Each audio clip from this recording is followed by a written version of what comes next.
신앙 고백하심으로 새벽 예배 드립니다. 전능하사 천지를 만드신 하나님 아버지를 내가 믿사오며 그 외아들 우리 주 예수 그리스도를 믿사오니 이는 성령으로 잉태하사 동정녀 마리아에게 나시고 본디오 빌라도에게 고난을 받으사 십자가에 못 박혀 죽으시고 장사한 지 4일 만에 죽은 자 가운데서 다시 살아나시며 하늘에 오르사 전능하신 하나님 우편에 앉아 계시다가 저리로서 산자와 죽은 자를 심판하러 오시리라.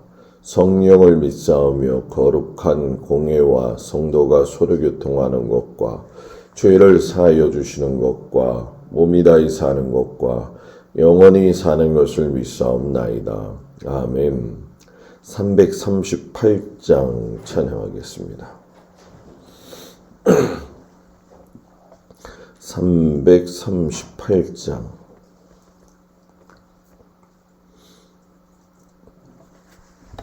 내 주를 가까이 하게 하는 십자가 짐 같은 고생이나 내 인생 소원은 늘 찬송하면서 주께로 나가기 원합니다. 내 고생하는 거 옛 야곱이 돌베개 베고자 갔습니다. 그네로 소원이 늘 찬송하면서 주께로 나가기 원합니다. 천성에 가는 길 험하여도 생명길 내나니 은혜로다. 천산을 들으니 늘 찬송하면서 주께로 나가기 원합니다. 야곱이 잠 깨어 일어나는 돌단을 쌓은 거 본받아서 순직 때 되도록 늘 찬송하면서 주께로 나가기 원합니다. 아멘.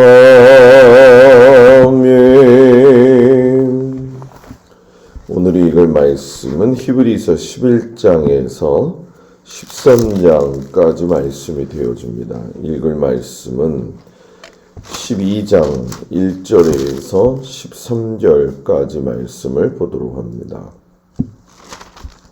히브리서 11장에서 13장 읽을 말씀은 12장 1절에서 13절까지 말씀, 12장 1절부터 13절까지 말씀을 다 같이 공독합니다. 이러므로 우리에게 구름같이 둘러싼 허다한 증인들이 있으니 모든 무거운 것과 얽매이기 쉬운 죄를 벗어버리고 인내로써 우리 앞에 당한 경주를 하며 믿음의 주여 또 온전하게 하시는 이인 예수를 바라보자. 그는 그 앞에 있는 기쁨을 위하여 십자가를 참으사 부끄러움을 개의치 아니하시더니 하나님 보좌 우편에 앉으셨느니라. 너희가 피곤하여 낙심하지 않기 위하여 죄인들이 이같이 자기에게 거역한 일을 참으신 일을 생각하라.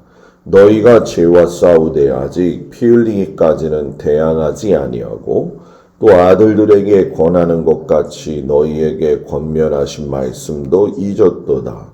일러스되 내 아들아 주의 징계하심을 경히 여기지 말며 그에게 꾸지람을 받을 때에 낙심하지 말라.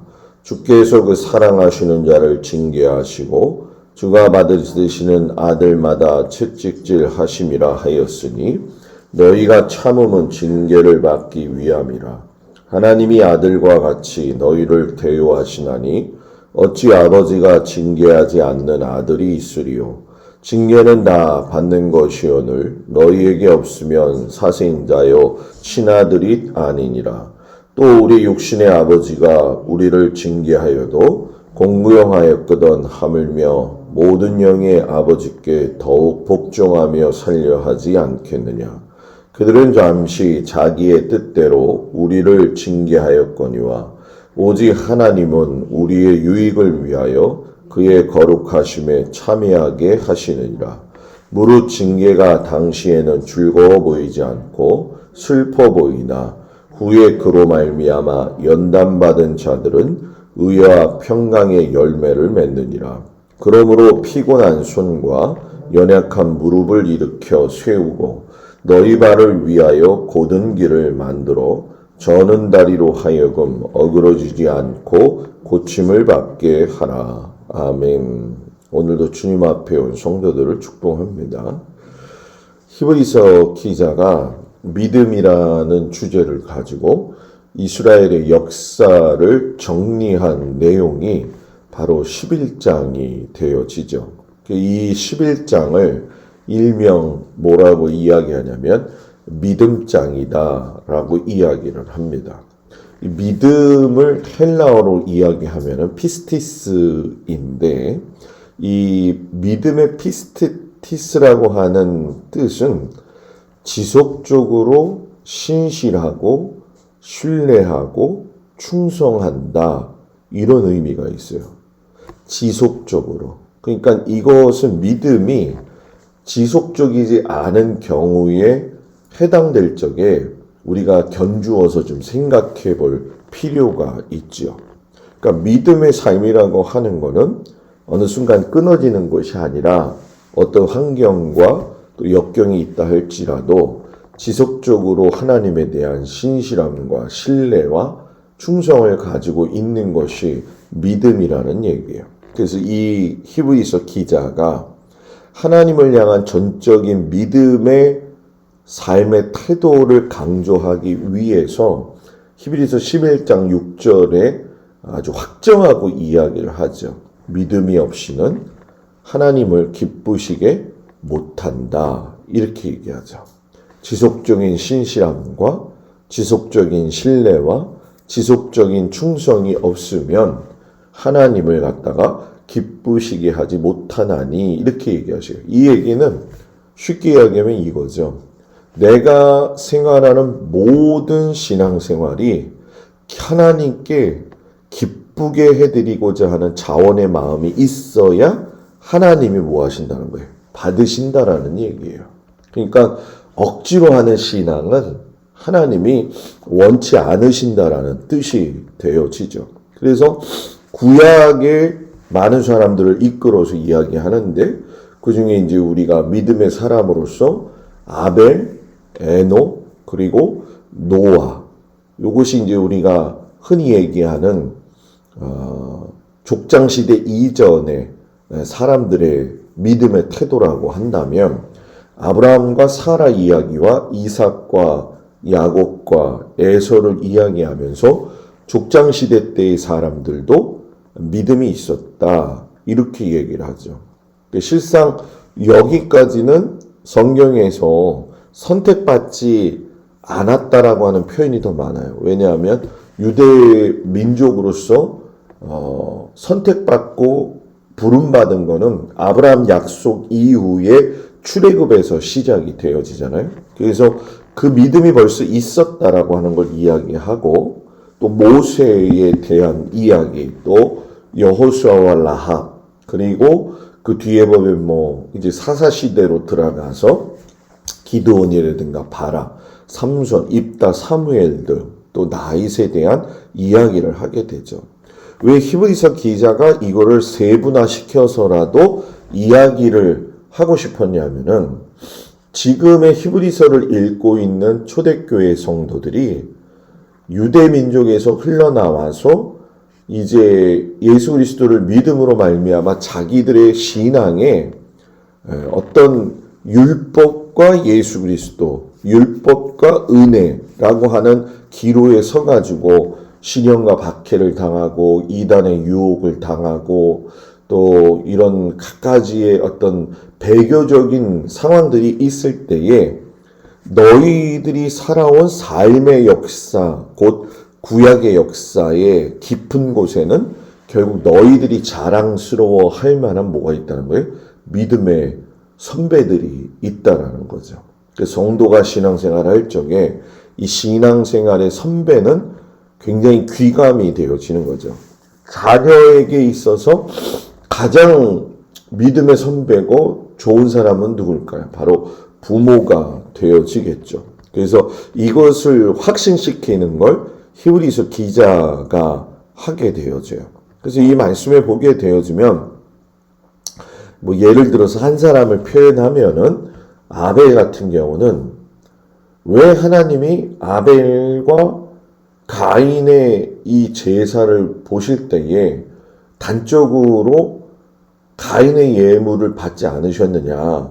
우리가 일반적으로 생각할 적에는 가인이 양으로 짐승을 잡아서 하나님 앞에 이 예물을 드리지 않기 때문에 그랬다 이렇게 얘기를 하거든요. 그런데 히브리어 원문뿐만이 아니라 신약서에 보게 되어지면은 이 가인과 아벨이 하나님 앞에 똑같은 예배를 드리는 마음으로 드렸다라고 하는 원어의 뜻이 분명히 나와요. 그런데 문제는 뭐냐? 가인은 아벨하고 다른 점이 있었다는 거죠. 그게 바로 하나님을 기쁘시게 했느냐 또는 자기가 기뻐했느냐 여기서 탈락했다는 거예요. 그래서 아벨은 자기가 기뻐하는 가운데 하나님께 영광을 돌렸고 가인은 뭐예요? 억지로 하나님 앞에 예배를 드렸다라는 거죠. 그래서 이 두 가지 놀라운 사실은 아마 창세기 때 언제 한번 다룰 일이 있으면 이야기를 나누겠지만 모든 신앙생활은 마찬가지 것 같아요. 믿음의 시작도 결국은 자기가 기뻐야지 하는 거거든요. 그러면 환경이 나쁘다고 해서 자기가 기뻐하지 않느냐? 그건 아니라는 거죠.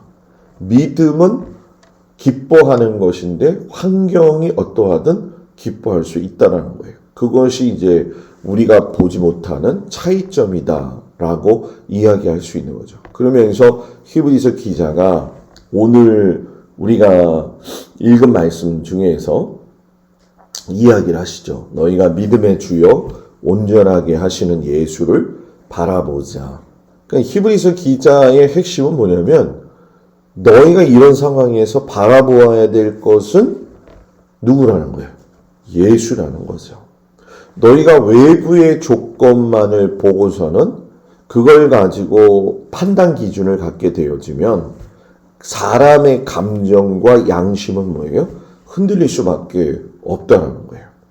믿음의 선배들이 그들의 믿음을 견고히 지킬 수 있었던 것은 우리 믿음의 주요 온전케 하시는 예수 그리스도를 바라봤기 때문에 그렇다는 거죠. 우리가 운전을 할 때에 한 방향을 볼 적에 멀리 보잖아요. 가까이 볼 때도 있고 멀리 볼 때도 있고 뒤를 볼 때도 있단 말이에요. 그런데 운전을 하면서 운전하고 관계되지 않은 걸 바라볼 때에는 사고가 나는 거란 말이에요. 그러니까 우리의 신앙의 승리는 결국 누구를 바라보는 데서 시작이 되어지나? 예수 그리스도를 바라보는 데서. 그래서 결국 신앙생활의 훈련은 뭐 성경 읽고 기도하고 찬양하고 내가 결단해서 어떤 뜻을 정해가지고 어떤 내가 실천 노력을 하겠다. 그런 마음가짐은 결국 누구를 바라보지 않는다는 거예요.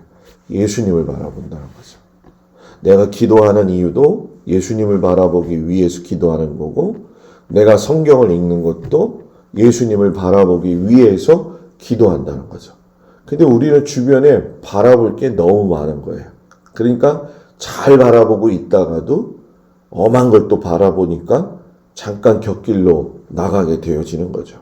그래서 내 자신을 갖다가 이것을 컨트롤할 수 있을 때에 하나님 기뻐하시는 사람이 되어지는데 가끔가다 이제 우리는 컨트롤이 안 될 정도로 내 삶에 어려운 일들이 있다라는 거죠. 근데 그거를 히브리서 기자가 오늘 우리가 읽은 말씀에 보게 되면은 너희가 당하는 박해, 너희가 당하는 고난, 징계, 이 고난은 하나님이 너희들에게 주시는 징계다라는 얘기예요. 그러니까 이게 징계라는 얘기하면 굉장히 기분 나쁘잖아요. 근데 왜 하나님이 우리를 사랑하신다고 한다면 징계라는 걸 허락하시느냐? 이것은 징계에는 무엇이 필요하냐면 자신의 인내가 필요한 거고요. 하나님의 격려가 필요하기 때문에 그렇다는 거예요. 그러니까 우리가 평상시에는 자신의 노력이라고 하는 것을 또 하나님의 격려라고 하는 것을 평범한 때에는 잘 몰라요. 그냥 주어진 상황이니까 내가 그냥 간다 이런 마음이 있는 거죠. 그런데 이 징계와 같은 어려움 속에서는 내가 하나님 앞에서 힘도 써야 되고요. 또 하나님이 그걸 아시고 위로도 해주신다라는 거, 격려도 해주신다는 걸 알게 된다는 거죠. 그래서 히브리서 기자가 너희는 예수 그리스도를 바라보고 예수 그리스도를 떠나지 말고 예수님과 더불어 함께 화평함과 거룩함을 따라가라. 이렇게 말씀하셔요. 이것이 바로 신앙이라는 거죠. 그래서 유대교 교인들 가운데 특별히 이제 유대교 교인이었으면서 예수를 믿은 그 교인들 가운데에서 뭐 자꾸 이제 내가 괜히 기독교로 왔나 보다 이런 고민을 하고 있는 사람들이 꽤 있었나 봐요. 그러니까 히브리서 기자가 어떤 얘기를 하느냐 12장 22절 27절에 가서 모세에 대한 이야기를 해요. 그러면서 모세가 크냐 아니면 예수님이 크냐를 여기서 대두시키게 되어지죠. 그러면서 이 모세보다 더 크신 분이 누구냐 하면 바로 예수님이시다. 그래서 이 예수님이 크시다라고 하는 것을 이야기할 적에 땅에 진동하고 연결하고 있어요. 그래서 우리 땅의 연결이라고 하는 게 뭐냐면 모세가 하나님의 말씀을 받을 때에는 땅이 움직였지만 하나님의 아들 예수 그리스도가 올 적에는 땅이 움직이고 하늘이 움직였다는 걸 강조하는 거죠. 그리고 요한계시록에 가면서 사도 요한은 이것을 사람이 살고 있는 땅과 또 새하늘 새 땅을 비교하면서 또 다른 하나님의 나라가 있다라고 하는 것을 분명하게 이야기를 해요. 그러니까 신앙의 패턴이 굉장히 확장이 되는 거죠. 구약에서는 모세의 율법을 받는 순간에만 국한되어져 있다고 한다면 복음의 지경이 새하늘과 새 땅으로서 우리를 주관하시고 인도하시는 하나님의 아들 예수 그리스도까지 확대되어지면서 진동되어졌다라고 이야기하시는 거예요. 그렇기 때문에 믿음의 삶의 고난과 역경 속에서도 우리가 이 모든 걸 이겨갈 수 있는 건 새하늘과 새 땅의 주인이 되어주시고 모든 복음을 가지고 만민을 사랑하셨던 그 하나님의 아들의 예수 그리스도에 대한 그 사랑의 표현이 결국 누구를 위한 것이냐? 너희들을 위한 거라는 거죠. 그러니까 너희가 지금은 어려움을 당하고 이 상황이 참 어렵지만 너희는 누구를 바라보라는 거예요. 예수를 바라보고 하나님이 너희들을 그렇게 사랑하고 있고 너희들을 붙들고 있으니까 지금의 이 상황을 너희가 혼자 겪는 고난이라고 생각하지 말아라. 왜? 하나님이 함께 하시니까. 이 믿음이 결국은 오늘 우리를 지키는 거죠. 뭐 사람들과의 관계 속에서 좀 마음이 아픈 게 있고 또 여러 가지 뭐 부딪히는 현실 속의 일들은 굉장히 많잖아요. 그죠?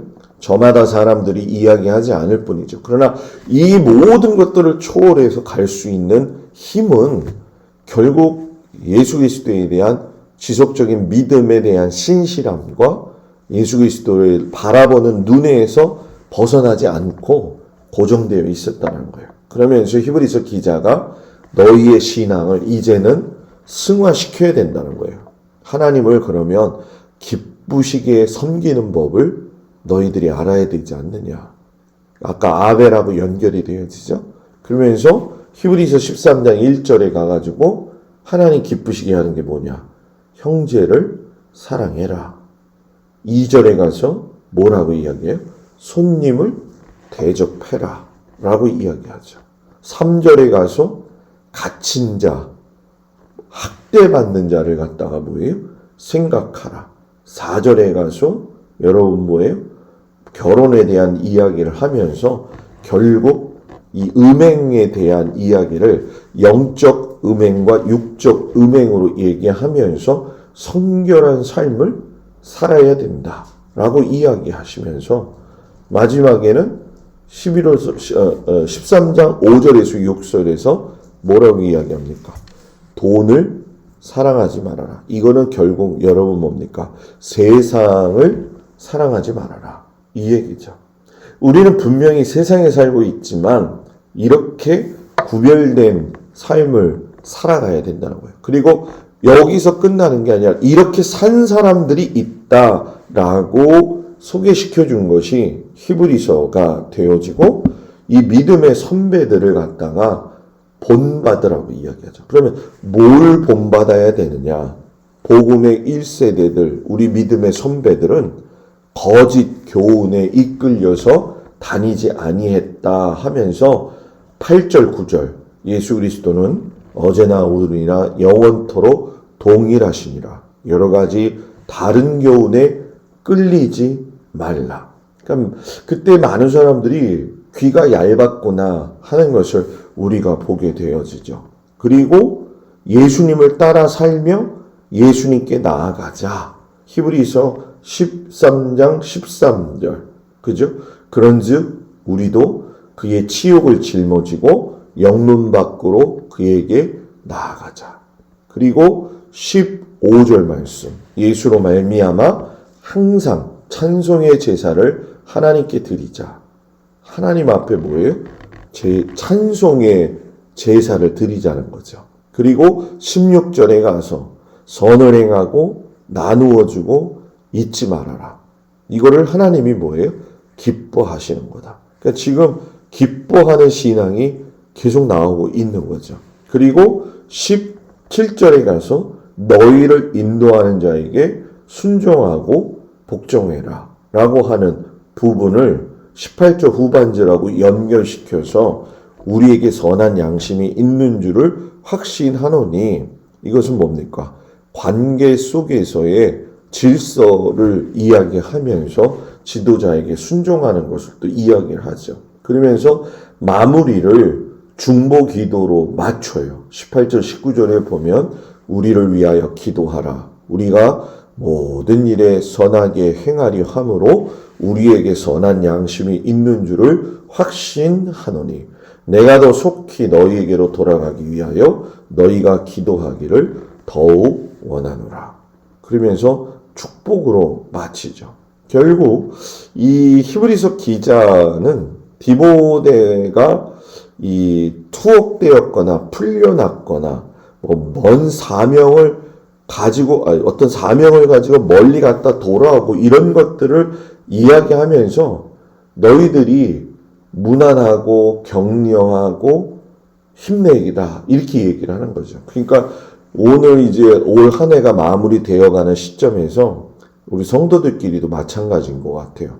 서로 격려해주고 올 한 해 수고했다고 이야기하고 믿음의 길을 잘 달려왔다고 이야기하고 어떤 사람한테는 진짜 밥도 사줘가면서 격려도 해야 될 필요가 있는 거죠.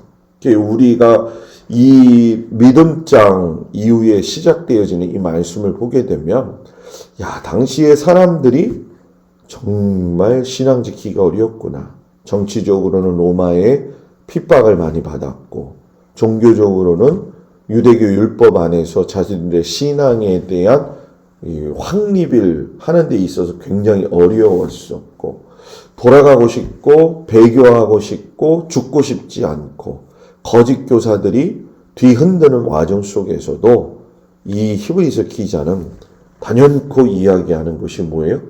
독생자 예수 그리스도를 보내주신 그 아버지의 사랑을 너희가 기억하고 그 아버지의 사랑을 기억하면서 살았던 믿음의 선배들을 따라서 예수 그리스도를 바라보며 견고하여 흔들리지 말고 나아가라. 이 말씀이 오늘 이 시대에 우리의 말씀이 되어져서 정말 힘차게 살아갔으면 좋겠어요. 그리고 결국 우리가 오늘 말씀에서 붙들어야 할 말씀은 히브리서 11장 6절 말씀이 되어져요. 믿음이 없이는 하나님을 기쁘시게 하지 못하나니 하나님께 나아가는 자는 반드시 그가 계신 것과 또한 그가 자기를 찾는 자들에게 상 주시는 이심을 믿어야 할지니라. 여러분들이 믿음이 지속적으로 신뢰하시고 지속적으로 충성하시고 지속적으로 견고해져서 하나님께 상 받기에 합당한 우리 모든 성도들이 되어지기를 주님의 이름으로 축복을 드립니다. 기도하겠습니다. 혼란의 시대 가운데서 믿음을 지키기에 어려웠었던 우리 초기 교회 성도들의 모습을 봅니다. 사방이 우겨싸움을 당해서 정말로 목숨이 경각에 붙어 있고 또 배교할 수밖에 없고 또 혼란의 시대에 거짓 이단자들로 인해서 요동치고 있을 때에 우리는 누구를 바라보아야 되느냐? 예수 그리스도를 바라보라고 했던 그 말씀대로 살았던 초기교회 성도들의 그 신앙을 우리가 닮아갈 수 있는 은혜를 허락하여 주시옵소서. 우리가 주님을 바라보고 곁눈질하지 아니하고 주님의 뜻을 따라 살 때에 우리 또한 믿음의 조상이 되어져서 후대에 믿음의 밑거름이 되어줄 수 있게 하여 주옵소서. 하나님 오늘 하루도 주의 도우심과 인도하신 가운데 모든 성도들을 지키시고 인도하시고 아버지 하나님 추운 겨울 가운데 마음은 움츠러든다 할지라도 아버지 하나님 몸은 움츠러든다 할지라도 믿음과 정신과 태도와 생각은 활짝 기지개를 펴고 주님을 따라가기에 부족함이 없도록 인도하여 주옵소서. 귀한 자녀들의 삶을 하나님께서 일거수일투족 지켜주시기를 축복하면서 예수님의 이름으로 기도드렸습니다. 아멘. 하늘에 계신 우리 아버지여 이름이 거룩히 여김을 받으시오며 나라의 마옵시며 뜻이 하늘에서 이루어진 것 같이 땅에서도 이루어지이다. 오늘날 우리에게 일용할 양식을 주옵시고 우리가 우리에게 죄 지은 자를 사하여 준 것 같이 우리의 죄를 사하여 주옵시고 우리를 시험에 들지 말게 하옵시며 다만 악에서 구하옵소서. 나라와 권세와 영광이 아버지께 영원히 있사옵나이다. 아멘.